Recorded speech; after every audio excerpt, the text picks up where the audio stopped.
Queridos, quero saudar a todos os presentes com a paz do Senhor. Quero pedir-lhes carinhosamente, àqueles que podem, que tornem os vossos assentos.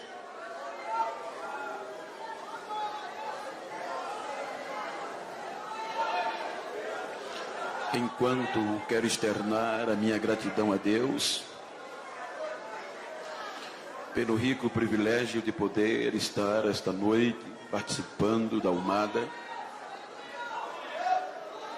Pela primeira vez estou aqui na cidade de Anápolis. Eu já visto que já passei algumas outras vezes pregar em Goiânia, mas para estar cultuando com esta família é a primeira vez. Então, tenho motivos de sobra para externar gratidão a Deus por este privilégio que não é merecido da minha parte. Quero agradecer ao pastor Bertier Magalhães. Pastor Magalhães, muito obrigado pela honra e a credibilidade de me dar esta oportunidade. Como pastor de igreja, vice-presidente também de uma igreja no nosso estado, já quero aproveitar e transmitir a saudação do meu pastor presidente, pastor José Orivaldo Nunes, meu pastor regional, que é o segundo vice da nossa convenção alagoana, meu pastor Arnóbio. E como eu vinha dizendo, como vice-presidente daquele campo, eu sei que não é fácil nos dias que vivemos ter a coragem que o Senhor teve de acreditar a tribuna desta igreja a quem o Senhor nunca viu. Então isso eleva mais o grau de gratidão a mim pelo Senhor. Sua família, pastor Osmar, vice-presidente desta igreja, toda esta diretoria que compõe honradamente esta igreja, e a estes homens que compõem este honrado ministério coeso, que eu não tenho ousadia e nem terei de chamá-los de companheiros, porque eu não estou à vossa altura, mas reverenciando-os, quero chamá-los de amigos, agradecendo a cada um e a todos. Registrando os meus agradecimentos ao pastor Santana, com todos aqueles que o ladeiam na coordenação da Almada, e a todos os componentes. E registrar a minha gratidão, pastor Paulo, pastor Cláudio, o major, Wesley, os irmãos que estão me recepcionando desde a chegada do aeroporto. Que Deus recompense as vós, irmãos.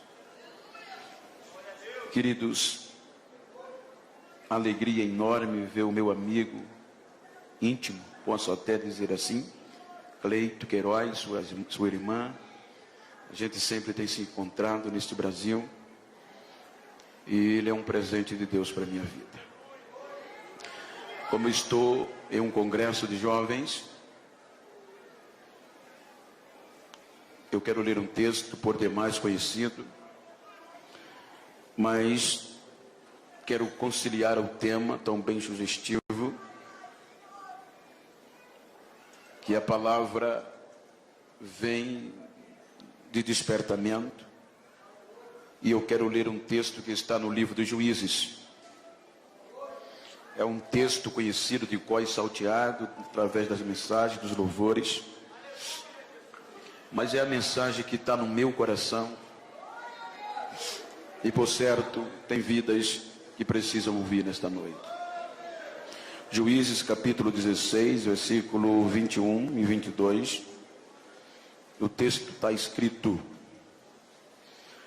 16 do livro dos Juízes, capítulo 16, versículo 21, diz: Então os filisteus pegaram nele, arrancaram-lhe os olhos e fizeram-no descer a Gaza.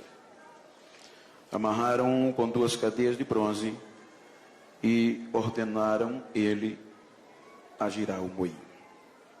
Versículo 22, mas o cabelo da sua cabeça começou a crescer de novo, logo depois que foi rapado. Soberano Deus e eterno Pai, quero te louvar e te agradecer por este momento. Toma o meu pulmão, a minha garganta, e que a palavra que sair da minha boca edifique vidas debaixo da unção do teu Espírito. Em nome de Jesus.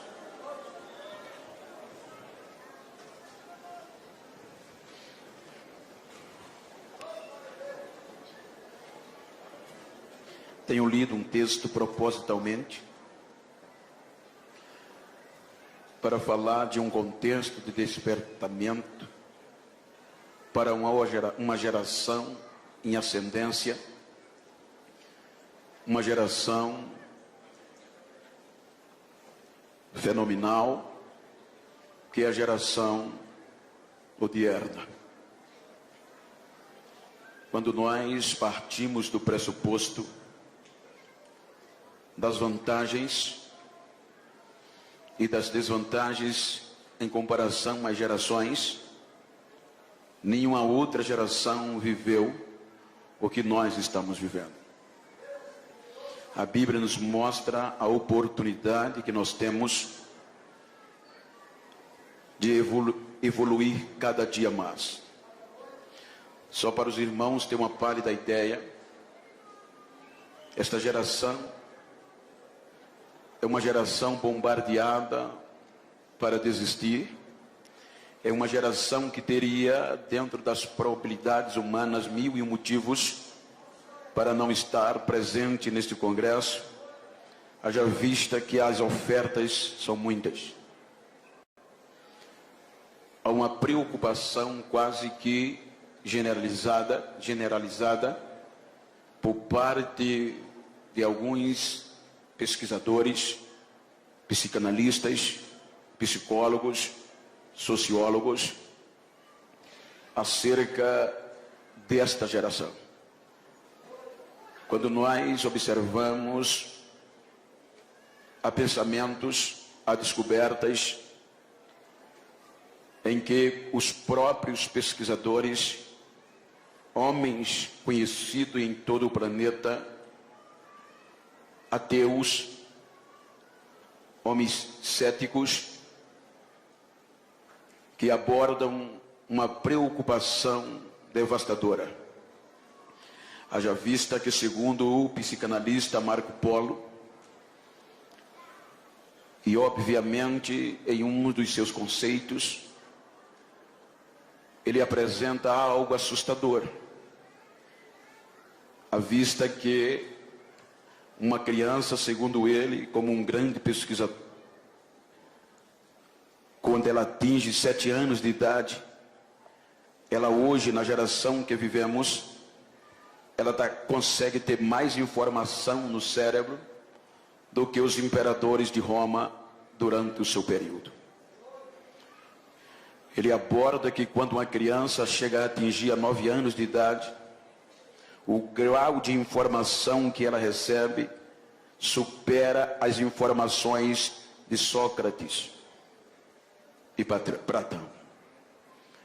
A preocupação é que esta geração, em meio a tantas informações,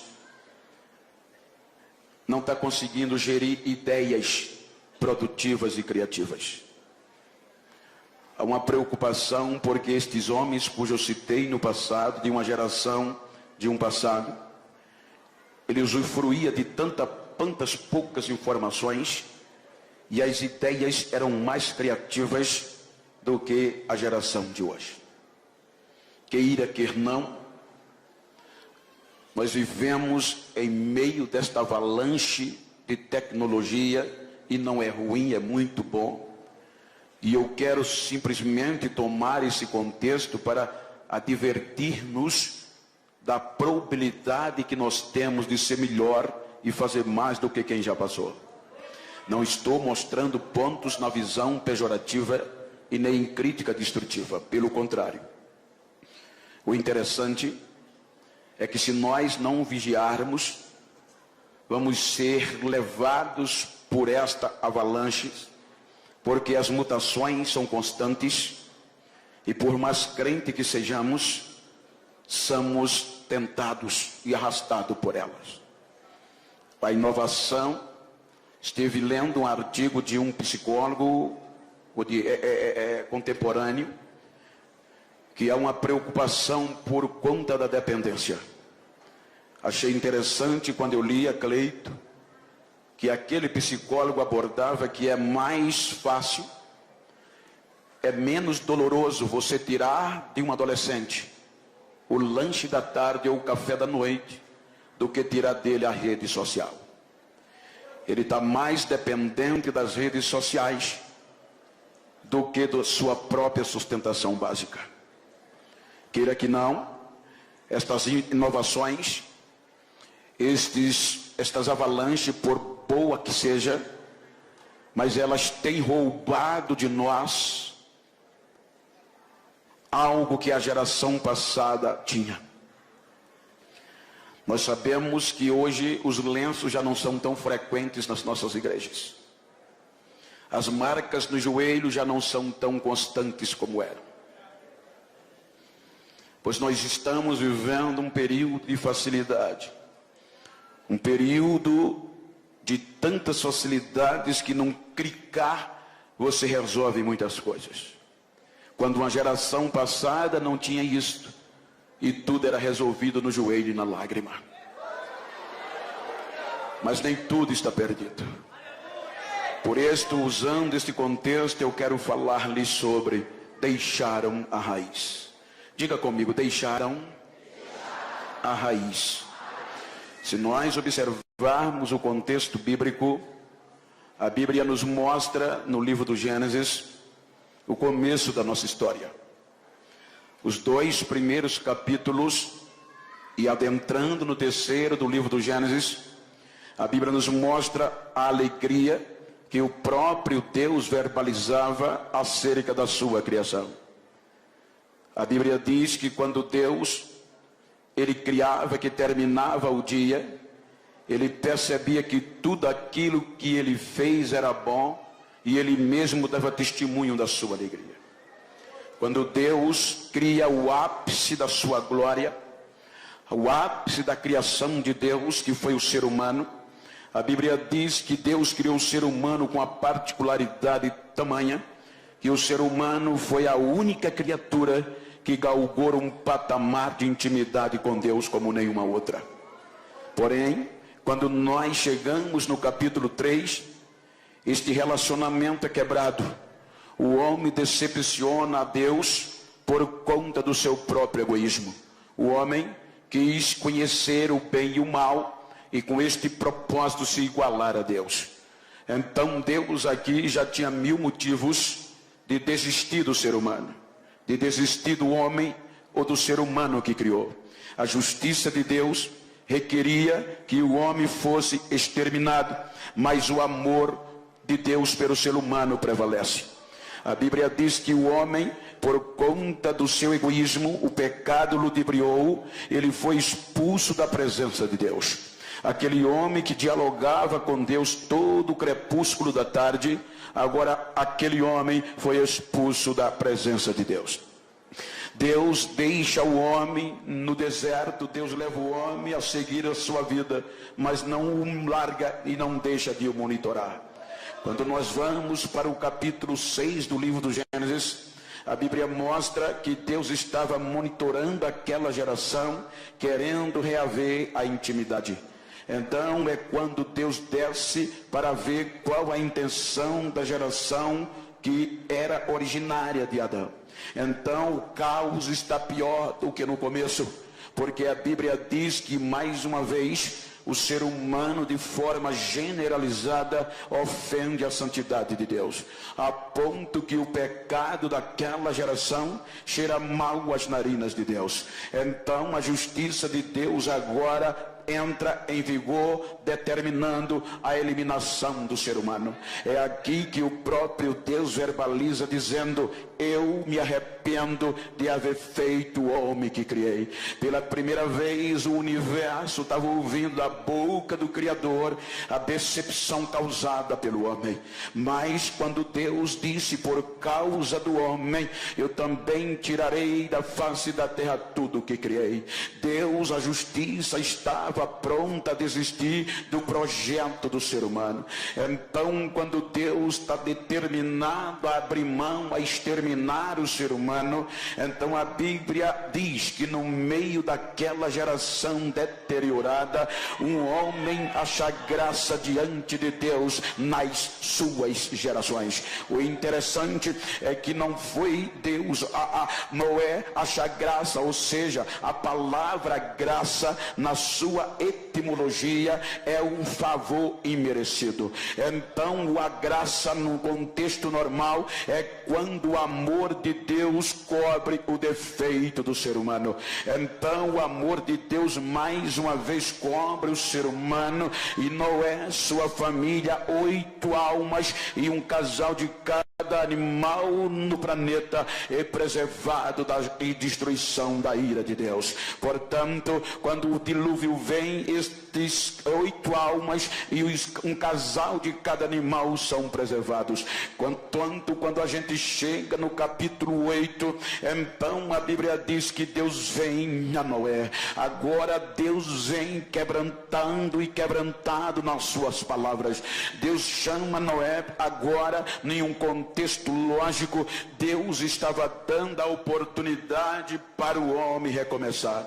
Quando o homem recomeçava, agora Deus faz com que o homem pise no planeta Terra mais uma vez, e Deus faz uma nova aliança com a geração de Noé. Nunca mais eu farei o que eu acabei de fazer, nunca mais eu destruirei com água o mundo nem o homem. Então Deus faz uma aliança com o sinal no céu. Quando nós vamos para o capítulo 11, esta geração agora provinda de um contexto lógico de Noé, de um recomeço, mais uma vez decepciona a Deus, porque a Bíblia diz que esta geração no capítulo 11 se entrou mais uma vez no egoísmo e quis se livrar de Deus. A Bíblia diz que a terra gozava de um só idioma quando tiveram esta péssima ideia: criaremos uma torre cujo cume chega às nuvens do céu. Porventura Deus queira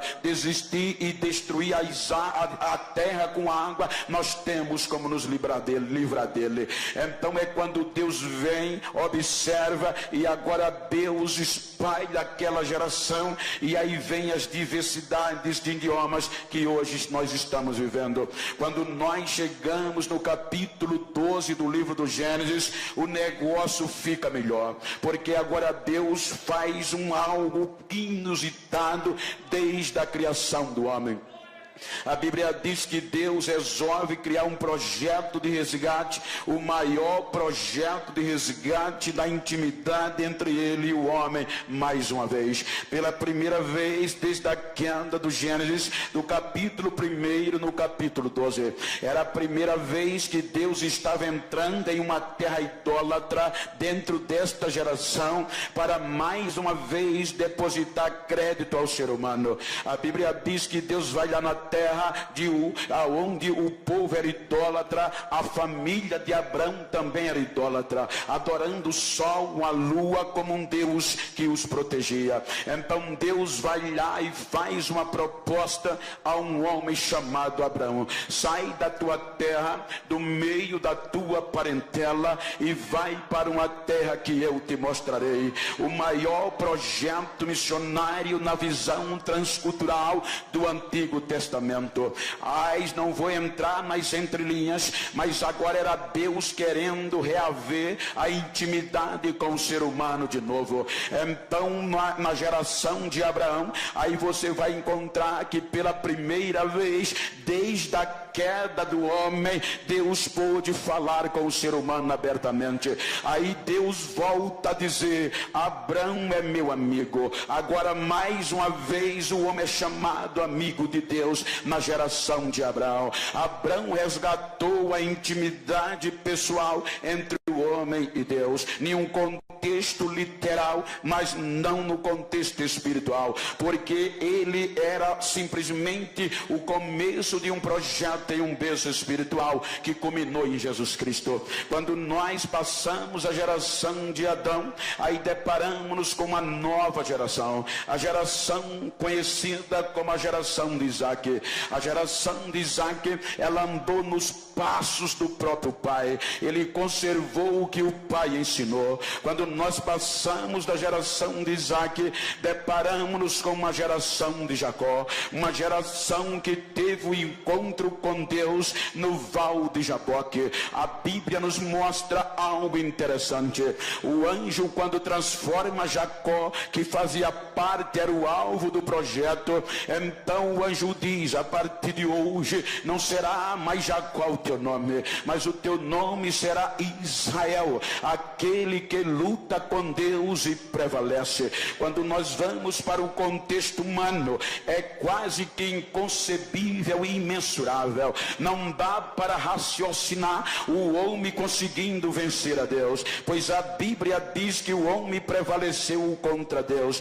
Aí quando nós vamos para o livro de Oséias, Oséias mostra porque Jacó venceu a Deus. Ele diz que a intimidade naquele momento de Jacó com Deus foi tão íntima. E por onde veio esta intimidade? Pelo joelho e pelas lágrimas que ele chorava. Jacó, a arma de vencer a Deus é joelho e lágrima descendo dos olhos. Por quê? Porque o salmista no Salmo 56, ele diz que nós esquecemos das lágrimas que derramamos. O salmista no Salmo 56, ele diz que Deus não perde uma gota de lágrima que cai do olho do crente, que é um projeto dele. A Bíblia diz que o anjo pega toda gota de lágrima e leva num outro para Deus, e Deus pega a lágrima e coloca no arquivo. Para quê? Para quando o adversário, o inimigo, achar que Deus vai desistir do homem, vai abrir mão dele,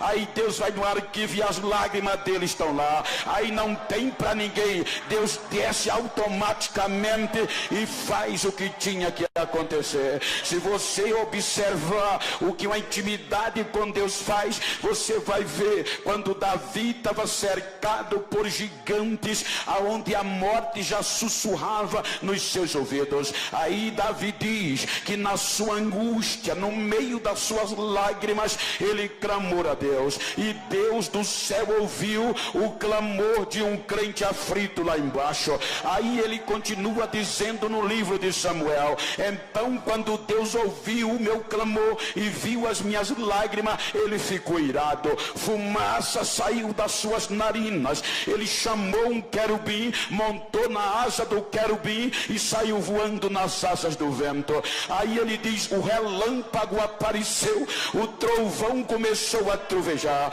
e tudo debaixo dos seus pés se tornou escuridão. Quando você vai para a ciência, olha o que Deus faz por causa da lágrima de um projeto seu. A ciência diz que nenhum outro astro tem tanta glória no universo feito o Sol. A ciência diz que o Sol tem uma camada chamada coroa, que ela chega a atingir cerca de 2 milhões de graus Celsius. É muito calor, ninguém consegue encarar o Sol frente a frente. Mas por causa da lágrima e do choro de um projeto, aí Davi diz que quando Deus desceu para livrar, tudo dos seus pés se tornou escuridão, o sol se escondeu, a glória de Deus suprimiu a glória do sol. Aí Davi começa dizendo no seu cântico: então tudo debaixo dos seus pés se tornou escuridão, e Deus vinha, e por onde ele passava, as brasas se acendiam pelo resplendor da sua glória. Ele desceu e me resgatou das mãos dos meus adversários. Intimidade com Deus, ela é baseada em lágrima e em marca nos joelhos. Isto é que faz a diferença. Quando nós passamos a geração de Jacó, lá no Egito, deparamos-nos com a geração de José. Ainda no livro do Gênesis, A Bíblia diz que a intimidade de José com Deus era tamanha que Deus lhe mostrou o futuro que haveria de acontecer. Ele tinha tanta convicção que era um projeto de Deus, que antes dele morrer, ele chamou os seus irmãos e disse: quando eu morrer, não enterre os meus ossos na terra do Egito. Carregue o meu osso numa bolsa, num saco, mas não enterra aqui. Por que, José? Porque certamente Deus visitará o seu povo e levará para a terra que prometeu. O meu lugar é na terra prometida. Leve os meus ossos com você. Aí a partir daqui apareceram os carregadores de ossos. Quando nós passamos pela geração de José, nós deparamos com a geração de Moisés. Moisés tinha uma intimidade com Deus tamanha que quando ele subia ao monte, o monte estremecia. É por isso que o escritor aos Hebreus diz que Moisés, já sendo grande, recusou-se ser chamado filho da filha de Faraó. O que isso implica, pastor? Isso implica dizer que ele alargou o privilégio de ser chamado neto da maior potência política e econômica da época. Para quê? Para preferir sofrer com o povo de Deus, para por um momento só não gozar do pecado que o povo pecava, mas tendo uma visão de uma promessa futura. Por isso ele abriu mão de tudo. Quando a intimidade era tão tamanha que quando ele entrava na tenda, a nuvem descia. Porém, se nós observarmos, havia uma prerrogativa de uma geração futura. Era através de Josué. A Bíblia diz que quando Moisés subiu o monte, só ele subia e Josué não saía do pé do monte, aprendendo, querendo também intimidade com Deus. Quando Moisés entrava na tenda, Moisés orava, falava com Deus, Josué prostrava-se na entrada da tenda. Quando Moisés saía da tenda, Josué continuava na porta da tenda, querendo intimidade com Deus. A intimidade de Deus com Moisés na sua geração era tamanha que um dia o irmão Miriam e o irmão Arão e a irmã Miriam se revoltou contra Moisés e nos bastidores começaram a difamá-lo por conta de uma atitude. Então Moisés nem sabia, mas Deus já ouviu lá de cima. Isso é que é amigo. Aí Deus vem e não diz a Moisés, diz: Moisés, eu quero uma reunião particular com você, com Miriam e com Arão. Leve-os para fora da tenda. Quando os três saíram fora da tenda, aí Deus desce e fala para Miriam e Arão. Disse: Miriam e Arão, eu falo com os profetas, falo sim, mas com os profetas eu falo por meio de visões e de sonhos, mas com Moisés não. Moisés eu falo com ele cara a cara, olhando nos olhos dele. Ei, diga para quem está ao seu lado, se você puder, diga: se quer ter problema, fale mal de mim. Falar mal de um projeto de Deus é arriscado demais. Projeto de Deus tem intimidade com ele.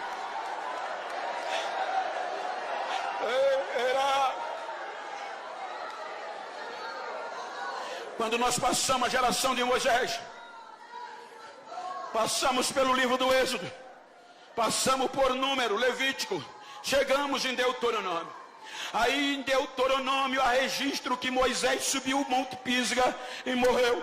Só Deus sabia da morte de Moisés. No arraial ninguém sabia. Moisés de lá mesmo partiu para a glória. Até o corpo Deus resolveu dar um jeitinho e não deixar exposto. Então agora houve crise, houve silêncio. Com quem é que Deus desce sem ninguém saber? Aí Deus vai lá no arraial e chama Josué e diz: Josué, esforça e tem bom ânimo, meu servo Moisés é morto, e agora sou eu e você que vai colocar o povo na terra prometida. O meu negócio agora é com você, Josué. A geração de Josué guardou a intimidade. Veja que foi através de Josué que Deus colocou o povo na terra prometida. Aí a gente chega no livro de Juízes, capítulo 2, a Bíblia diz que Josué distribui a terra e morre. No versículo 8 por aí. Quando a gente vai mais adiante, a Bíblia diz que os anciões, aqueles que ladeavam Moisés, também morreram. Aí vem o versículo 10. O versículo 10 diz que levantou uma nova geração que não conhecia Deus e não tinha intimidade com os seus milagres. Uma geração que levantou-se levada pela modernidade da época, pelo egoísmo da época. Uma geração que não sabia o que era milagre e não sabia o que era lágrima no olho. Uma geração que não tinha marca no joelho. Uma geração que andava na base da razão, segundo o seu entendimento. Uma geração que perdeu a sensibilidade com Deus. Então é aqui que começa o drama, porque pela primeira vez este povo, projeto especial de Deus, é entregue à escravidão. Como lá no Egito foram 430 anos aproximadamente, a maioria deles foi de escravidão, mas agora era a primeira vez que o projeto de Deus estava sendo escravo dentro da terra da promessa. É inadmissível, pela primeira vez da história do povo de Deus, o povo estava sendo escravizado dentro da terra da promessa. Por 8 anos Deus entrega este povo na mão dos moradores da Mesopotâmia. Então o que é que acontece? Vai passando os anos, porque é inadmissível um crente ser oprimido dentro da igreja. Israel ser escrava no Egito até era concebível, mas agora escrava dentro da própria pátria, o povo, isso não dá para assimilar. 8 anos de escravidão. Aí esta geração resolveu voltar ao passado. Esta geração resolveu esquecer um pouco da razão e entrar pelo contexto da fé. Então a Bíblia diz que esta geração começa a chorar e bota o joelho no chão, coloca a cara no pó, e sabendo que Deus não resiste choro de crente. Ou seja, quando esta geração chora, aí Deus já poderia ter desistido, mas não desistiu. A Bíblia diz que Deus levanta do trono, o Espírito do Senhor desce e levanta Otiniel, e Toniel liberta o povo da mão de Cusã-Risataí. Agora parecia tudo fácil, parecia tudo bom. Aí o povo volta a ter paz e Deus queria abençoar, mas aí vem o outro incidente. O povo torna a fazer o que era mal. A Bíblia diz que Deus entrega o povo na mão de uma coalizão política e militar, formada pela Amonitas e Moabita, liderada pelo rei Egrom. Aí mais uma vez, 18 anos, o povo na escravidão. O interessante é que depois de 18 anos, o povo volta a chorar. Aquela geração gostou de chorar e sabia que Deus não resiste. Ou seja, ela ora, Deus poderia desistir, mas não desiste. Por que, pastor? Porque a Bíblia diz que os nossos erros não alteram quem é Deus, os nossos defeitos não mudam quem é Deus, pois a Bíblia diz que mesmo o povo sendo infiel, Deus permanece fiel do mesmo jeito. Os nossos erros não mudam quem é Deus. O povo chora e Deus liberta. 80 anos de paz. Aí nesses 80 anos, Deus disse: agora eu vou cumprir o que eu prometi ao meu amigo Abraão. Aí Deus abriu a porta do céu e Israel enriqueceu.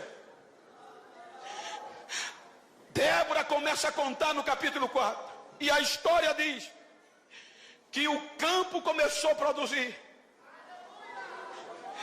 A pecuária produzia leite como nunca. O mel, que era mais e a única fonte de adoçante, jorrava da rocha. O campo florido. A chuva vinha. E para melhorar, A história diz, com base em Débora, que os ricos caravaneiros, mercadores, comerciantes, que produziam e esculpiam pedras preciosas, ouro, diamante, esmeralda, carregava os camelos lá em Avilar e pegava a estrada principal para comercializar. Só que quando eles chegavam em Israel, eles não conseguiam passar. Eles deixavam toda a pedra preciosa.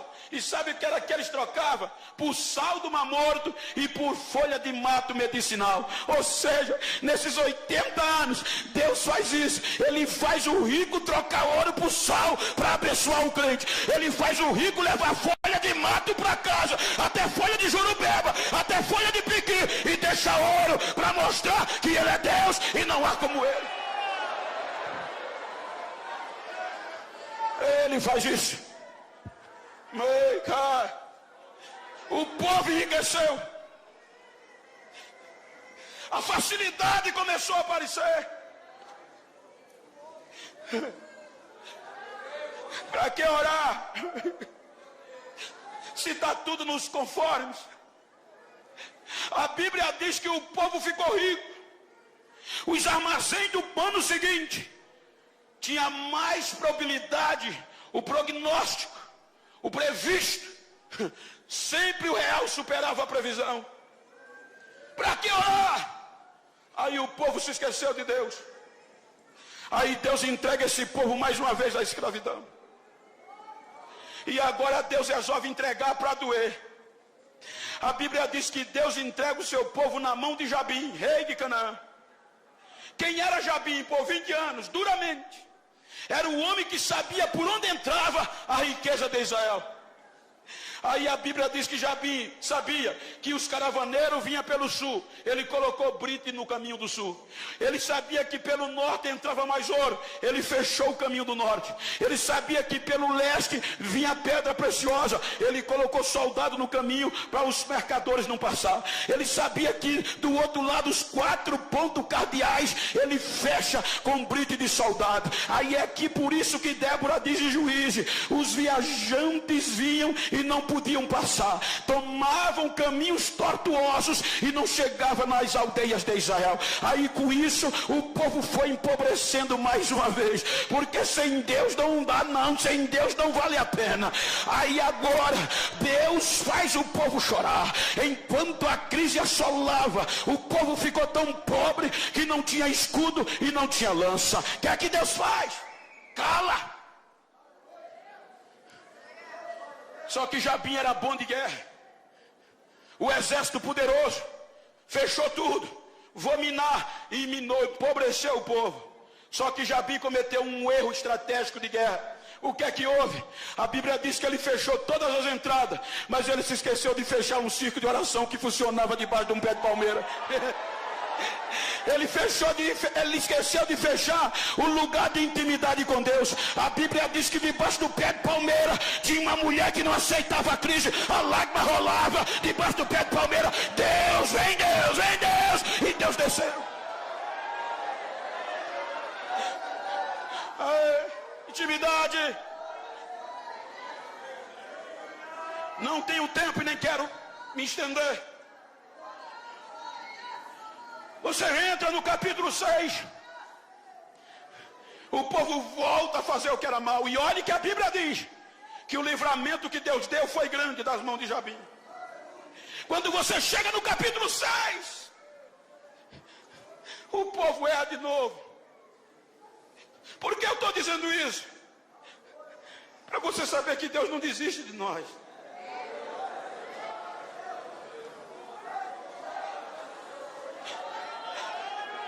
Aí agora vinham os midianitas e amalequitas. O povo plantava. Na época da colheita, eles chegavam e levavam tudo. 7 anos. Muitos desistiram. Cavaram buraco, esconderam. Fizeram caverna, colocaram. Mas tinha um jovem guardando a semente no lagar. Tinha um jovem que não temia, sabendo que não podia malhar trigo no celeiro, na eira, ele levava para o lagar. Sabendo antes do inimigo chegar, ele guardava a semente.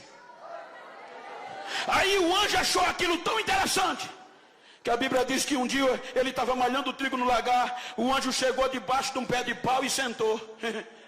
Olhando o jovem, meteu a marreta no trigo. Pá! Pá! Aí o anjo disse: esse cabra é macho. Se não for goiano, é alagoano. Esse é. Aí o anjo grita de lá: o Senhor é contigo, varão valoroso. Aí Gideão olha para trás e diz: ai, meu Senhor, se o Senhor é conosco, de onde nos sobrevém tão grande mal? Por quê? Onde estão os milagres que nossos pais nos contaram?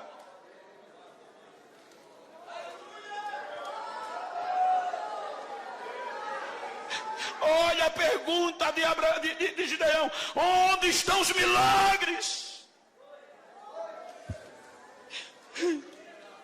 Eu não sou saudosista,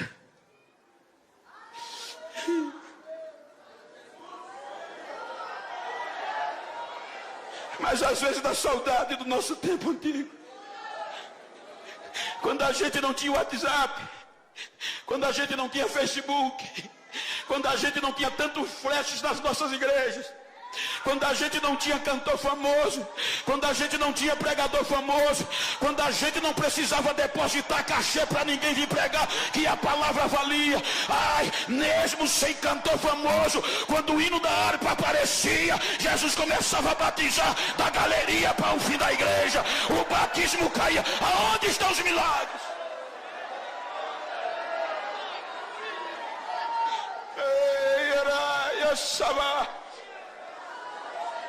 Os nossos congressos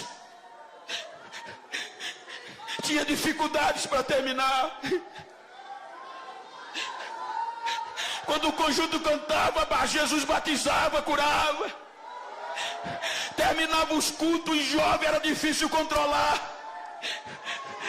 Sacudidos pelo poder de Deus, desmaiado, correndo para lá e para cá dentro da igreja. Quem morria ressuscitava.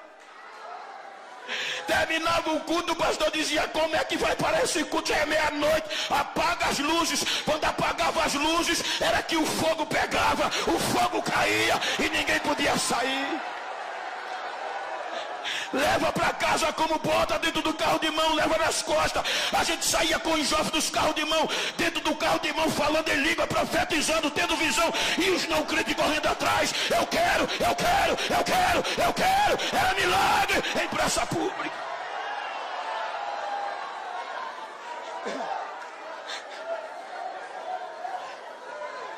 Hoje nós estamos light. Vou contar que é uma experiência minha. Hoje as mutações são tão constantes que é melhor você preservar a ética do que dar vazão ao Espírito Santo. Hoje, se você falar bonito, deixa a agenda garantida para o próximo ano. Hoje, se você tem característica política, é o cara. Na maioria das vezes não se procura saber o nível de unção. O que vale é a presença. Vieram me catequizar. Pastor Genival, pois não. O senhor tem curso superior de bacharel? Tenho. Estudei depois que Jesus me salvou. Então você não pode pregar mais como pregava, catedráticos. Mas como? Você está quebrando ética e protocolo. Mas de que jeito? Você anda demais no púlpito, Bento. Você chora demais. As nossas igrejas hoje, isso é topada de universitário, doutores. Isso é antiético, é feio e está certo. Se você chorar, tem que ser 2 lágrimas e enxugada assim, ó.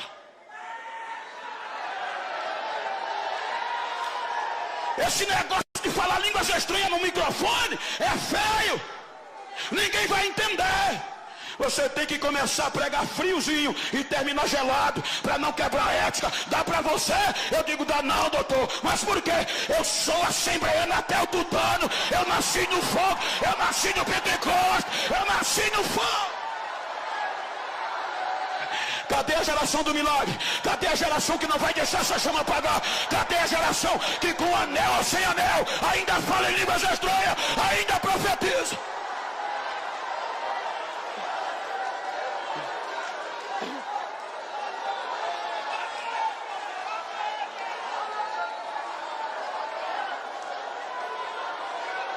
Cadê os milagres?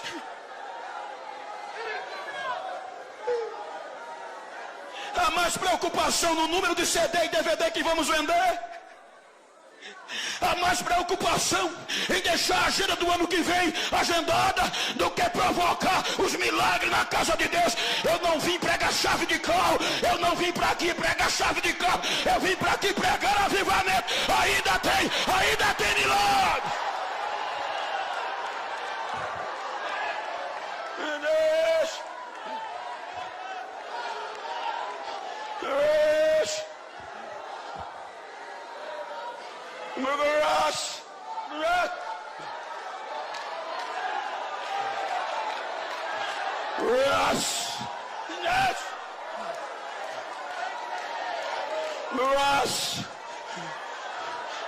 De graça baixa, daí vai me adasta. Elas pro exploitoras, Miguel Mega e Ras, Eliagaras, Rasgai, Eliaia Paregadal.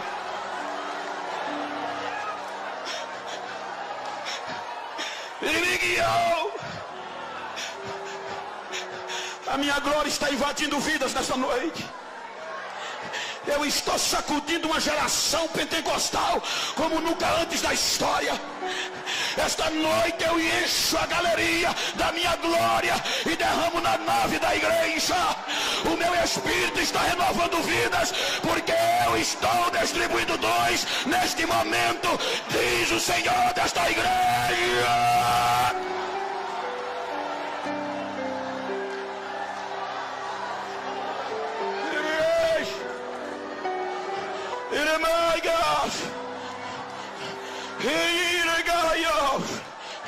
Para que saibam que a minha presença está no meio de vós, os meus pés estão palmilhando no meio de vós. Recebam a unção da minha glória, diz o Senhor agora.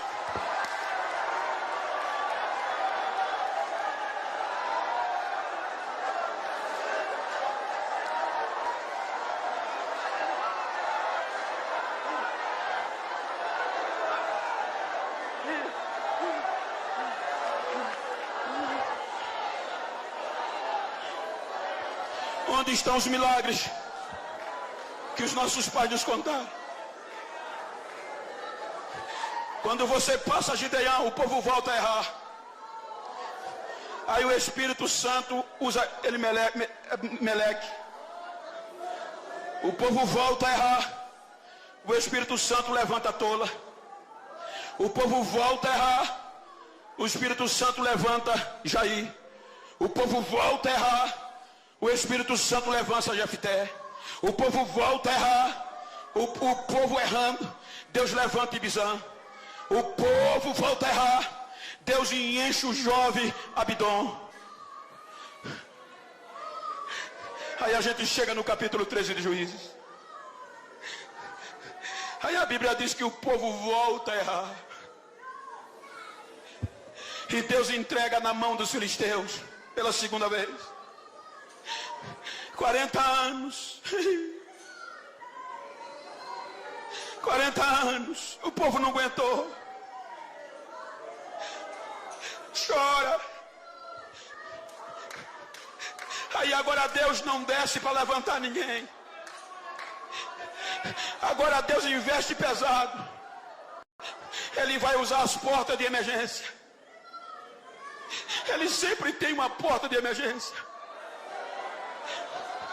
E as portas de emergência de Deus, geralmente ela vem do impossível, de onde ninguém vê, de onde ninguém acredita. Ana era estéril, veio Samuel, Jesus, e agora o povo é. Aí Deus agora resolve acreditar no útero falido. O anjo vai na tribo de Dan e diz à mulher de Manoá: eu sei que tu és estéril, o teu útero é falido, tu está vivendo no ápice do opróbrio, da vergonha, mas resolveu Deus usar o teu útero falido, e no teu útero vai nascer um menino. É um projeto de Deus, e ele vai livrar o povo de Deus das mãos dos filisteus.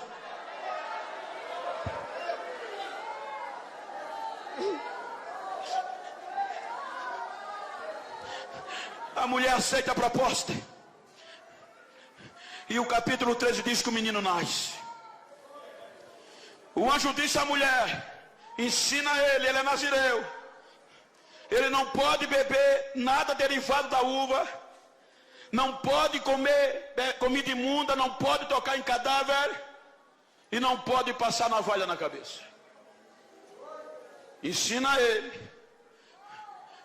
Foi aqui que Salomão escreve os provérbios no sentido familiar.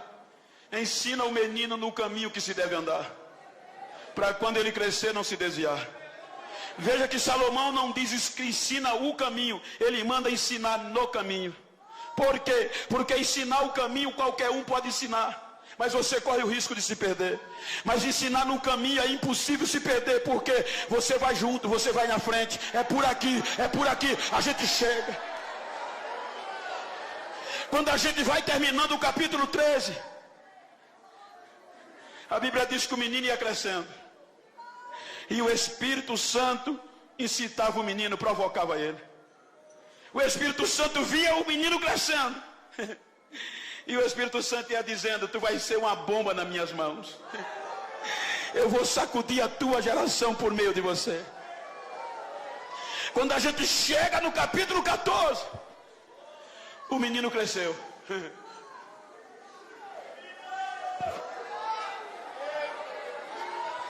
O problema começa quando o menino cresce. É a onda hoje, né?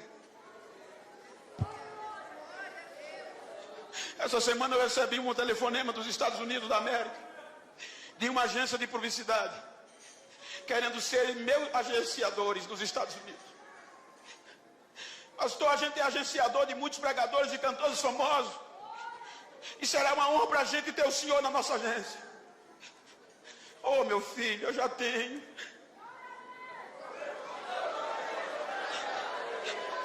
Já tem, pastor, tenho. Todo mês eu estou aí nos Estados Unidos. Mas quem é seu agenciador, pastor, tão forte assim? Ele está lá em cima.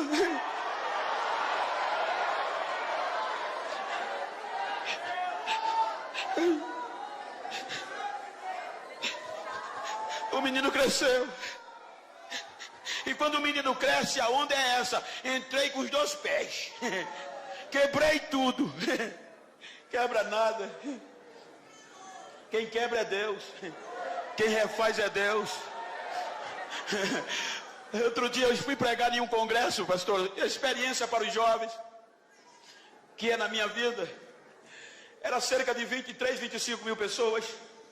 E como a mídia não estava ainda na alta, o pastor, como o senhor, nem por vídeo me conhecia, o coordenador que me convidou, quando eu fui subindo o degrau do ginásio, as pernas tremeram, porque só tinha catedrático da Itália, dos Estados Unidos, professores de Harvard, professores de muitas faculdades teológicas do Brasil e do mundo, e o congresso era muito grande. Aí quando eu fui subindo as escadas, o pastor olhou, aí olhou para o coordenador e disse: quem é aquele preto que vai subindo sem ordem? O coordenador disse: é o pregador da noite. Ele é de onde? De Maceió, Alagoas, nordestino. O pastor disse: pode vir alguma coisa boa do Nordeste? Em um culto desse, tu vai convidar um nordestino e tu escolheu mais um negro do beiço virado. Vai pregar aqui não. Levantou, foi onde eu estava, disse: Bento, eu não te conheço, nunca te vi, não vai dar para tu pregar hoje. Só tem catedrático, você não vai ficar com raiva não. Fico nada, pastor. Então ele virou as costas, fui me sentar. Deus não deixou ele sentar. Ele fez a volta. Chegou onde eu estava, olhou para mim e disse: eu vou te dar 10 a 15 minutos. Tu prega qualquer coisa aí, tá bom? Porque depois a gente grande vai pregar. Só para você não ficar triste, tá bom? Tá, pastor, não tem problema não. Peguei o microfone, já entrei com 220. Mas eu entrei pegando fogo, voando faísca. Quando deu 10 minutos, Jesus disse: agora é comigo. Aí Jesus começou a batizar no meio do povo. O povo começou a correr. Jesus começou a restaurar vidas. O altar pegou fogo. Os doutores quebraram a época. Olhava para cima, chorava e começava a gritar: a glória é dele, ele dá quem quer. A unção é dele, ele dá quem quer. O pastor chorava feito criança, olhava para mim e só tinha o direito de dizer: vai, negão, o dia é teu, vai, negão, vai, vai, vai, vai. É Deus que faz.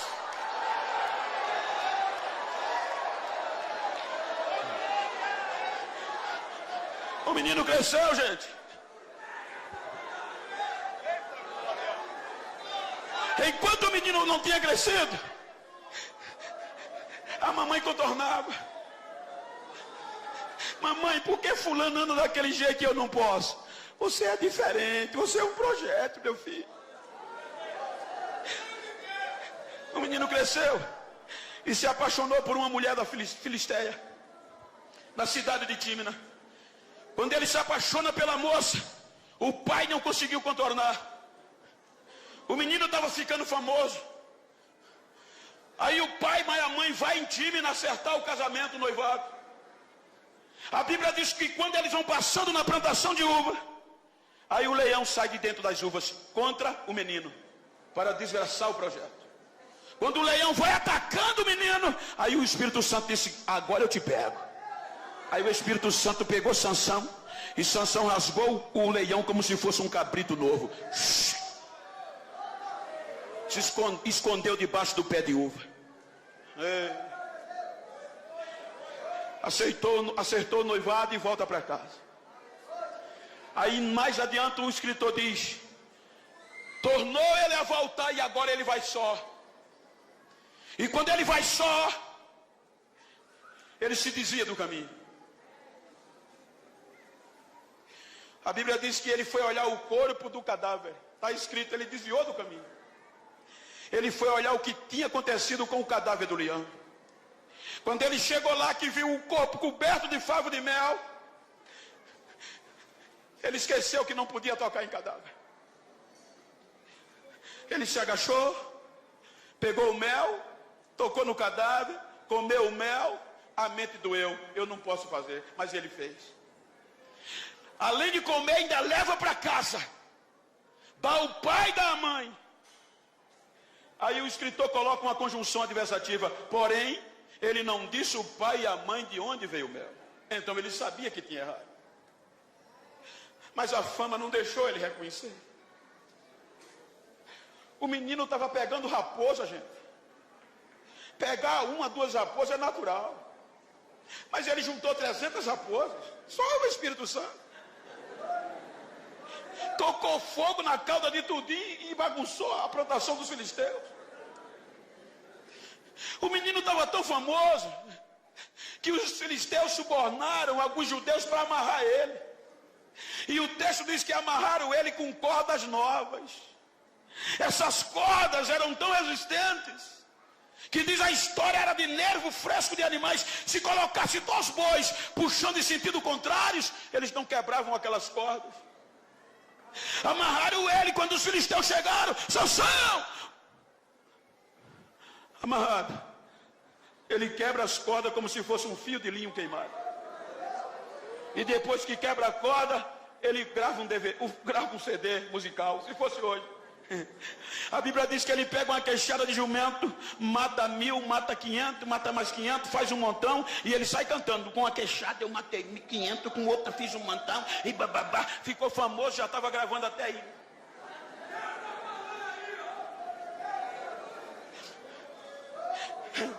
O segundo incidente, a Bíblia diz que ele volta para Tímina e promove um banquete com os amigos.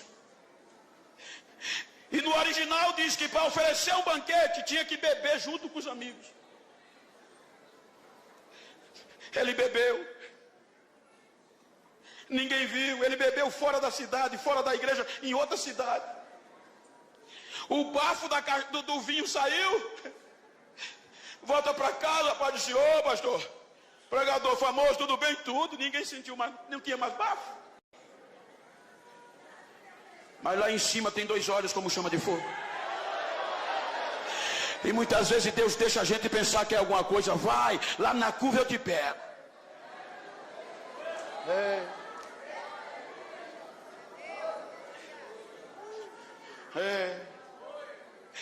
O capítulo 15 era para Sansão recomeçar. Beber ninguém viu. Comeu o mel ninguém viu. Então a fama o encheu de orgulho e ele não quis recomeçar, que era fácil. Quando você lê o capítulo 6 de Números, Deus deixou uma porta de recomeço para um nazireu que falhasse. Deus disse a Moisés: quando um homem fizer um voto de nazereado, ensina a ele, Moisés, que ele não pode comer nada derivado da uva, não pode comer uva passas. Ele não pode, Moisés, de maneira nenhuma tocar em cadáver, ainda que seja o cadáver do pai, da mãe, do irmão, da irmã. Mas, Moisés, se acontecer algum incidente, diga a ele, Moisés, que tem jeito. Manda ele procurar o sacerdote. Quando ele chegar no sacerdote, o sacerdote pega ele, deixa ele em 6 dias de observação. No 7º dia, o sacerdote leva ele para a porta da tenda e rapa a cabeça dele. No 8º dia, ele traz um cordeiro pela expiação, ele traz 2 rolinhas, está resolvido. Porém, Moisés, tem que recomeçar. Ou seja, se tem 5 anos de nazereado, zera, recomeça de novo com a cabeça rapada. Só que para beber ninguém viu. Está na lei. Para tocar no cadáver ninguém viu, deu para esconder. Mas já pensou? Amanhecer no outro dia com a cabeça rapada na porta da igreja? Todo mundo ia saber, o famoso caiu. O caba pecou. E a história diz que o maior inimigo do recomeço se chama orgulho. O maior inimigo do recomeço se chama orgulho. Era fácil demais. O capítulo 15 era para ele recomeçar. Mas o orgulho não deixou. Aí vem o capítulo 16. Como ele não procurou o sacerdote, aí Deus disse: eu vou mostrar quem é que manda aqui. Aí joga ele na mão de Dalila. Na mão de Dalila, ele não aguenta 3 chavecos. Primeiro, ele sai de fininho.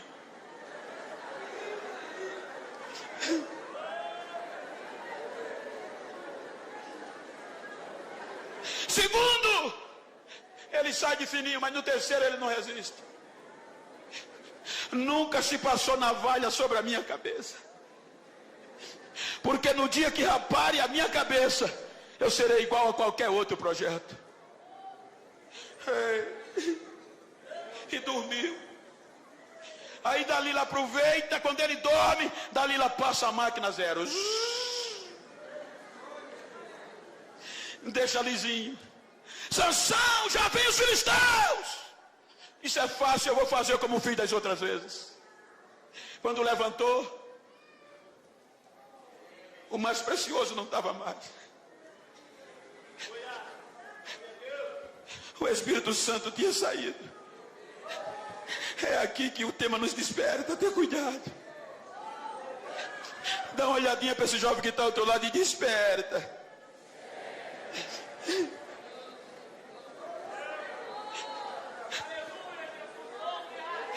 O Espírito Santo foi embora. Os filisteus arrancaram o globo ocular de Sansão, gente. Amarraram-o com 2 cadeias de bronze.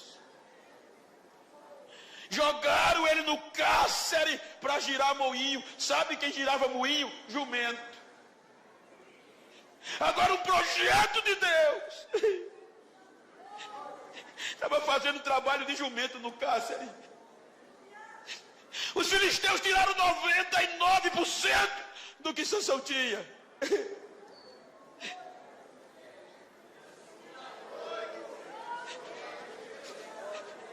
Mas Deus é incrível. Se você ler o versículo 22, você vai encontrar o que Deus mostrou para Dalila e os filisteus. Salvo engano, mas eu um dia li um artigo com contexto capilar que me dizia que o cabelo durante 30 dias ele cresce 2 centímetros, mas aqui está diferente. A Bíblia diz que era Dalila rapando o cabelo e logo depois o cabelo voltando a crescer. Era Deus dizendo para Dalila: você está pensando que eu vou desistir dele? Você está pensando que eu vou abandonar ele? Deus não abandona seus projetos. Me permita dizer que é a primeira vez que eu estou aqui. E se o senhor permitir, eu pedi para o tecladista me ajudar. Quantas vezes eu não quis tirar minha vida? Por quê, pastor? Porque dizia: esse negro não vale o que come. Mas um dia chegou um jovem e disse: eu conheço alguém que não abandona você. Quem é? Jesus.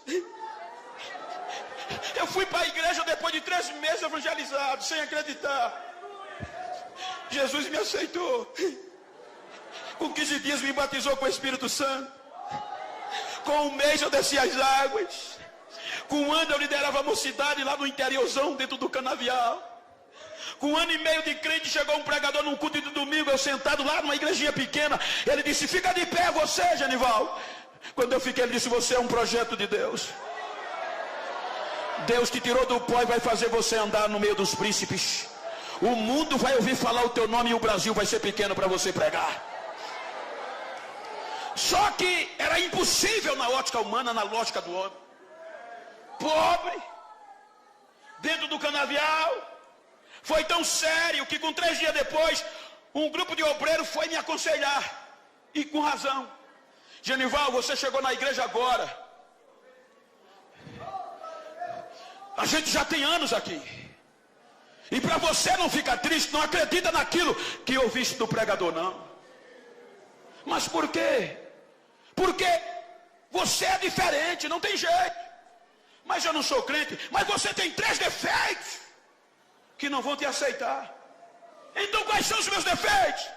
Tu é pobre, analfabeto e preto.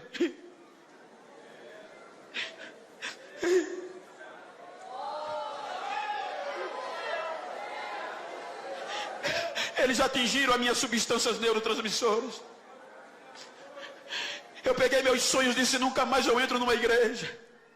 A chave da congregação ficava na minha casa. No outro dia eu não aguentei, eu disse: eu vou orar meia hora. Eu costumava orar 8 horas por dia.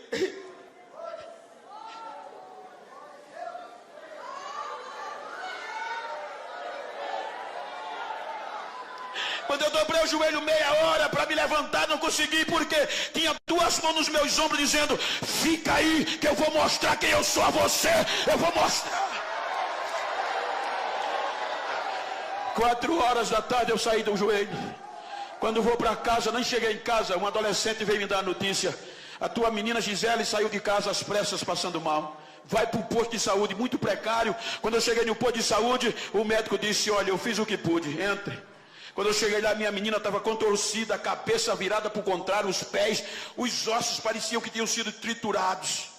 Ele disse: ela chegou em óbito, prepara o enterro, que naquela época não tinha funerário, nem direitos funerários.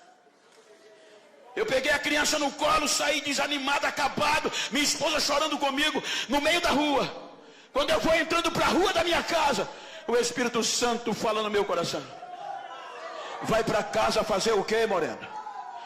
Volte para onde você estava orando, leve ela, que hoje eu vou mostrar a você quem sou eu. Hoje eu vou mostrar a você o que é que eu faço com os meus projetos. Hoje eu vou indicar para você que eu não dependo da opinião do homem. Eu não trabalho na lógica do homem com os meus projetos. Vai para lá que eu vou te mostrar quem eu sou. Leva ela para lá. Eu passei direto, joguei a menina no piso da igreja e gritei: acabou! Foram dizer o médico, ele endoidou, foi para a igreja. Quando eu caí, não vi mais nada, só gritava. Aí a voz de Deus entrou no santuário. Audivelmente Deus me disse: fui eu que te trouxe aqui, meu filho. E eu te trouxe aqui para te dar a oportunidade de me aproximar de ti, para tu saber quem sou eu. Eu vou fazer você sentar entre os príncipes. Eu quero te dizer que meus projetos ainda estão de pé. As minhas propostas estão de pé. Eu não desisto de você. E para você saber quem sou eu, veja o que eu estou fazendo. Quando ele disse assim, não deu 15, 10 segundos, a menina deu um pulo no meio da igreja e saiu correndo. Pai, pai, pai. Ele deleitou em 10 segundos a menina. O médico, as enfermeiras olhavam para mim sem acreditar e diziam: o que é que houve? Eu gritava: o Senhor disse que meus sonhos morreram, meu projeto, mas o Jesus dos crentes ainda é vivo. Ele faz como quer, ele usa quem quer, do jeito que quer.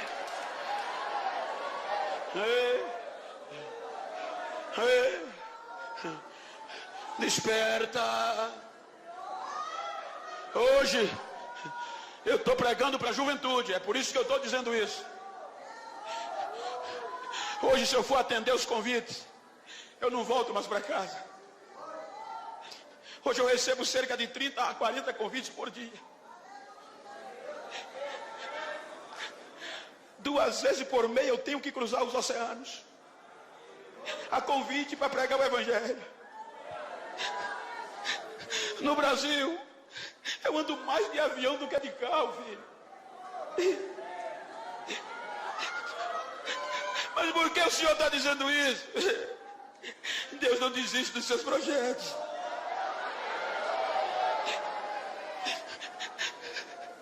Hoje eu prego nos maiores trabalhos do Brasil e nas convenções e no mundo inteiro. Acostumado a andar de carroça de trator, em lombo de burro. Hoje, desembarco nos aeroportos. Tem alguém me esperando. Mas Bento, faz um site. Eu não tenho site. Bento, vende DVD. Nunca vendi um DVD. Usa cartões para o mundo te conhecer. Nunca usei cartões telefônicos. Só ando com a Bíblia e o óculos. E hoje esqueci do óculos no hotel. Mas como é que vão te conhecer, Genival? Sem site, sem Facebook, não importa. A minha Bíblia diz que os raios, antes de cair, eles vão perguntar a Deus aonde cai. A minha Bíblia diz que o vento, antes de soprar, se apresenta a Deus e diz: para que lado eu sopro hoje? Aí Deus deixa Deus soprar, deixa. Aí para lá, leva, leva. Deus sopra.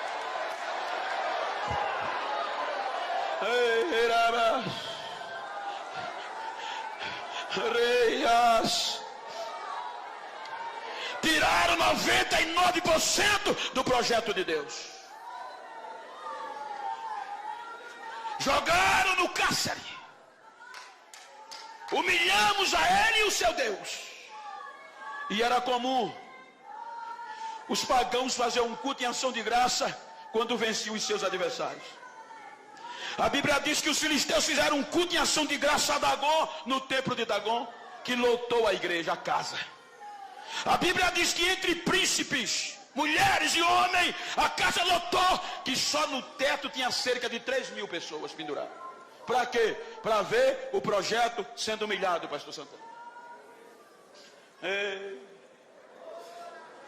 A Bíblia diz que quando a festa estava boa, aí o príncipe dos filisteus disse: manda buscar o Sansão, um projeto falido, para a gente se divertir com ele. Agora o projeto de Deus, Senhor, algemado, sem visão, sem direção. Aí o guia vai lá no cárcere buscar ele. Me permita, pela intimidade, pastor. O guia vai lá no cárcere. Wesley, me ajuda aqui. E Sansão está lá, conjecturando. O guia pega Sansão e ele vem rebocado para o templo de Dagom.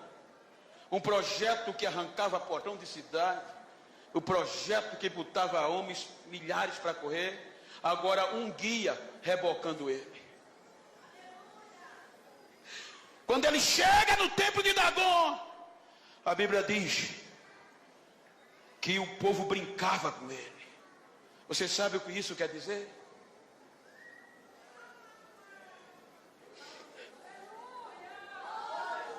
É porque na hora da crise os amigos geralmente vão embora. Aí Sansão sendo humilhado. Aí ele já cansado olha para o guia e diz: me coloca na coluna central. O guia leva ele e deixa ele perto da coluna. É aqui que aprendemos uma lição que eu quero transmitir nessa noite. Tiraram 99% de Sansão, mas não tiraram a esperança dele. Diga para quem está ao seu lado: os teus erros não destrói você. O que pode te destruir é faltar a esperança. Enquanto tiver esperança, Deus está disposto a usar de novo. Veja que Sansão nas entrelinhas diz isso. A Bíblia diz que quando ele está na coluna, que sente a coluna, ele não ora, ele clama. Porque isso implica dizer que ele já vinha orando no cárcere. Porque a oração é um diálogo, com tempo de falar e de ouvir. Só que ele estava sem olho, sem nada mais, na ótica humana, falido. Mas a esperança fazia orar, mas Deus não o respondia. Então quando ele chega perto da coluna, ele não ora, ele clama. E o clamor só entra quando a oração não é ouvida. Porque enquanto a oração é um diálogo, o clamor é você pegar o botão do volume, tocar no máximo e abrir a goela. Aí a Bíblia diz que quando ele está perto da coluna, ele clama: Senhor, me usa de novo. Pelo menos só essa vez. Eu quero sentir tua presença de novo, me usa. Na hora, o Espírito Santo desce,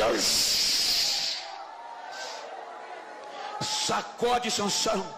Agora na presença de Deus ele pega as colunas e joga o templo de Dagom para baixo. Isso é lindo demais. E o que é mais lindo, pastor? É se você ler do capítulo 13 ao capítulo 16, você vai encontrar cerca de 96 versículos. E nesses 96 versículos, você vai encontrar aproximadamente 20 dizendo as façanhas de Sansão. Sansão arrancou porta, Sansão tocou fogo, Sansão fez isso, Sansão bababá, Sansão bababá. Só a fama de Sansão. E Deus só usou a parte B do versículo do capítulo 16, o único versículo do penúltimo, para estar lá escrito: no último dia de Sansão, ele fez mais proeza do que em toda a sua vida. Ou seja, Deus não precisa muito tempo para distribuir, para devolver o que tomaram de você. Deus não precisa fazer rodeio para te encher de novo, para te sacudir de novo na terra. Fique em pé, por favor. Ei, ajuda aqui, ué. Se você pode, vira para esse crente que está do teu lado. Eu sou pastor de igreja. Eu não vim aqui emocionar você, eu vim pregar a palavra do jeito que ela é. Vira assim para ele, se for do mesmo sexo, a não ser que sejam parentes, íntimo, vira assim, olha para ele, frente a frente, olha para ela. E diga para ele, não estou nem aí como você chegou aqui nesse culto. Estou nem aí como você chegou nesse congresso. Diga ele, estou preocupado como você vai sair. Diga, eu tenho uma palavra para você. Me faz um favor. Se porventura, depois desse congresso, tu encontrar algum filisteu perdido por aí, que não acredita mais em mim, que pensou que eu estava acabado, que Deus tinha desistido de mim, faz um favor para mim, dá 2 recadinhos a ele. Primeiro recado, diga que eles cometeram um erro. Segundo recado, foi me deixar vivo. Terceiro recado, diga a eles que eles aparam a cabeça, mas deixaram a raiz.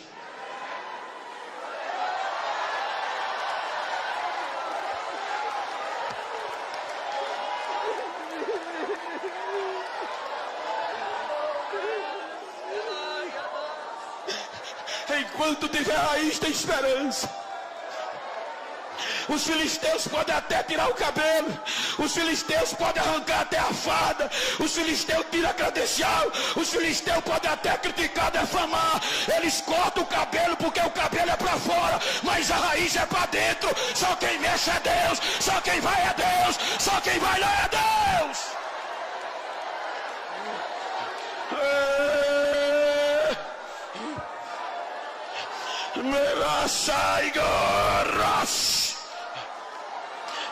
Tem raiz. Se tem raiz, tem recomeço. Se tem raiz, tem recomeço. Se tem raiz, tem recomeço. Se tem raiz, tem recomeço. Se tem raiz, Deus está devolvendo de novo. Se tem raiz, vai crescer de novo. Se tem raiz da velha geração, vai ter batismo, vai ter cura, vai ter dons espirituais sendo devolvido hoje.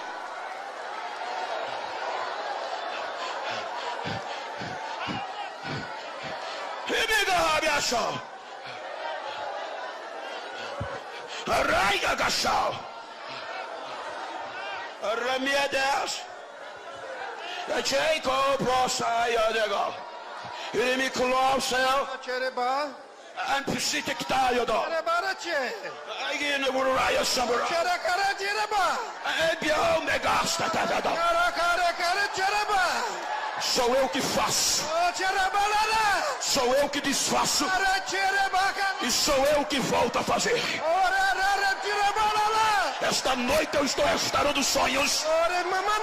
Esta noite eu estou restaurando projetos.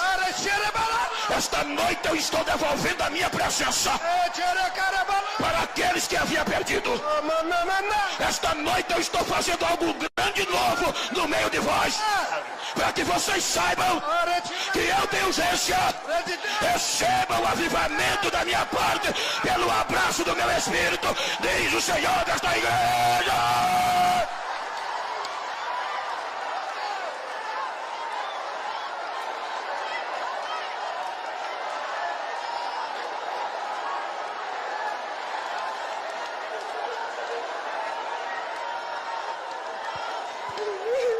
Pastor Margalhães, me perdoe, mas eu vou quebrar a ética. Eu estou sendo cheio de uma unção sobrenatural. Recebe a unção que está descendo aqui agora.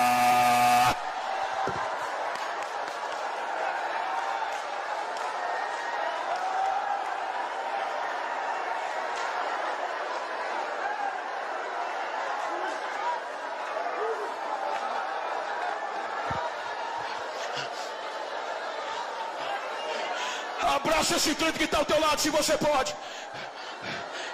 Eu não costumo fazer isso, eu sou pastor, mas eu estou sentindo há uma pedra de fogo queimando no meu interior. O Espírito Santo está me outorgando a transferir para vidas aqui nesta noite. Segura esse crente, abraça ela, abraça ele, vai, mas segura mesmo, profetiza para ele, diga: Deus não desiste de nós, diga para ele: Deus não desiste de nós, diga: eu só vou te largar quando eu ouvir línguas estranhas, eu só vou te largar quando eu ver o barulho do cabelo voltando a crescer, eu só vou te largar quando haver recomeço.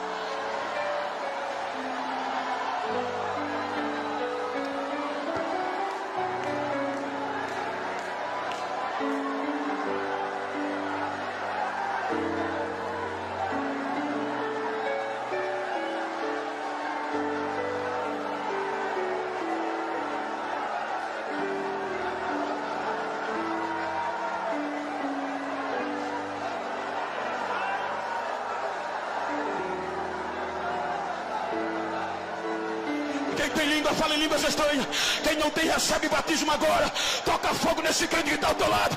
Diga para ele: Deus não desiste de você. É hora de recomeçar. É hora de recomeçar. É hora de recomeçar. Deixa a lágrima cair. Deixa.